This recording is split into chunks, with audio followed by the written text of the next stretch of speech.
Creyentes y no creyentes estamos de acuerdo en que la tierra es una herencia común cuyos frutos deben beneficiar a todos. Sin embargo, ¿qué pasa en el mundo donde vivimos?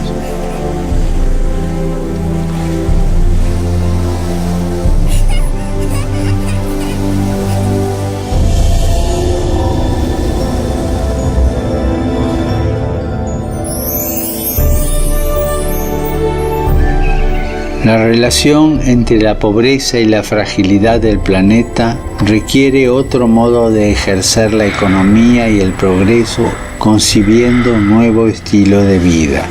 Porque necesitamos una conversión que nos una a todos, liberarnos de la esclavitud del consumismo. Y este mes te hago una petición especial. Que cuidemos de la creación recibida como un don que hay que cultivar y proteger para las generaciones futuras. Cuidar la casa común.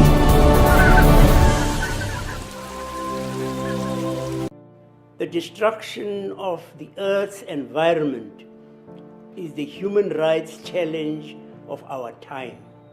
Over the 25 years that climate change has been on the world's agenda, global emissions have risen unchecked, while real-world impacts have taken hold in earnest.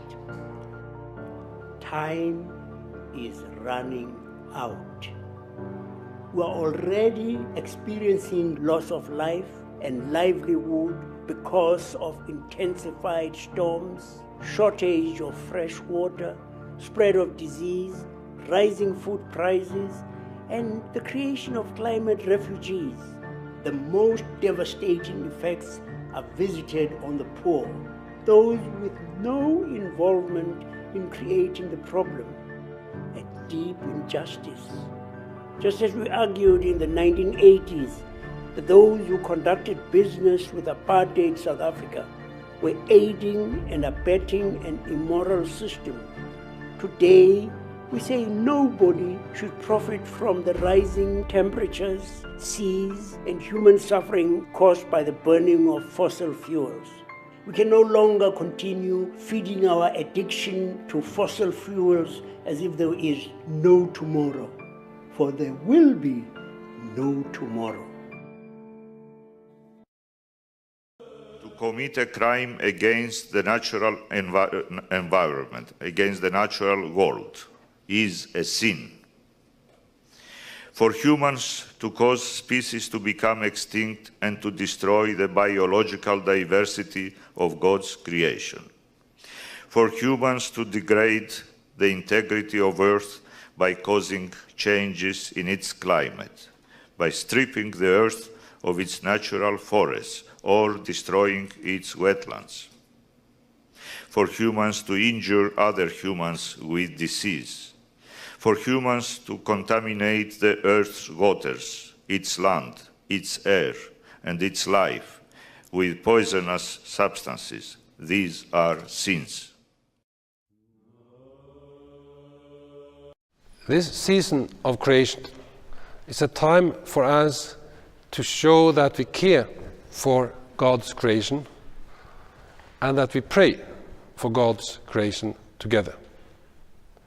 This is a call to be united as Christians, to be united in our prayers, but also in our commitment to really look at God's creation with all due respect, but also with the responsibility we have to take care of it for those who live here today, but also for those who will live here tomorrow. When we are called to love God with all our mind and all our will and all our strength, and our neighbor as ourselves, and ask ourselves, what does that mean in our time? I think we have to say it means that we have also to love God's creation. How can we say that we love God if we don't really care about God's creation or even destroy it? How can we say that we love our neighbor if we don't care for how our neighbor can live here today with the resources available and shared fairly, and without all the fears and the risks and the dangers related to how we damage and how we have already damaged Mother Earth. I think we have to say we are called to love God, we are called to love God's creation, and we are called to love our neighbor as ourselves. This means that we have to call together for eco-justice. We have to call for justice for those who are already suffering from, for example, the climate changes and other pollution we see today.